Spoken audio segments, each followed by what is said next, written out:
వచ్చే ఏడాది మన దేవాలయంలో ముక్కోటి ఏకాదశి చేద్దాం. వచ్చే ఏడాది ముక్కోటి ఏకాదశి చేయడానికి నిజంగా అలా శరీరంలో పదార్థం వెయ్యకపోయినా నిలబడగలిగిన శరీరాలు ఇన్నున్నాయి. ఇందులో ఎంతమంది ఆ దారుఢ్యం ఉన్నవాళ్ళు ఉన్నారు? వాళ్ళని సప్తమి తిథి నుంచే మనం ఎలా సిద్ధం చేద్దాం. వాళ్ళని సిద్ధం చేసి ముక్కోటి ఏకాదశి నాడు ఎంతసేపు ఉండగలిగితే అంతసేపు ఉంటాడు. ఇక తప్పలేదు, 4 నీళ్లు గుటకలు వేయవలసి ఉంటుంది. నన్ను నమ్మండి, మీ ఉపవాసం పాడవాలి. శ్రీచక్రం టీవీ. అది పుచ్చుకోకపోతే ఈ శరీరం పడిపోతుంది. ఇప్పుడు ధర్మం ఏమైపోతుందో తెలుసా అండి? ఆమరణ నిరాహార దీక్ష శాస్త్రమునందు అత్యంత మహాపాపము.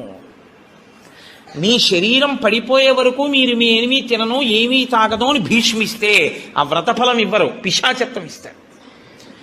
అన్నం తినకుండా నీళ్లు పుచ్చుకోకుండా ఎవడైనా శరీరాన్ని పడగొడితే వాడి జీవుణ్ణి పిశాచంలోకి ప్రవేశపెడతారు.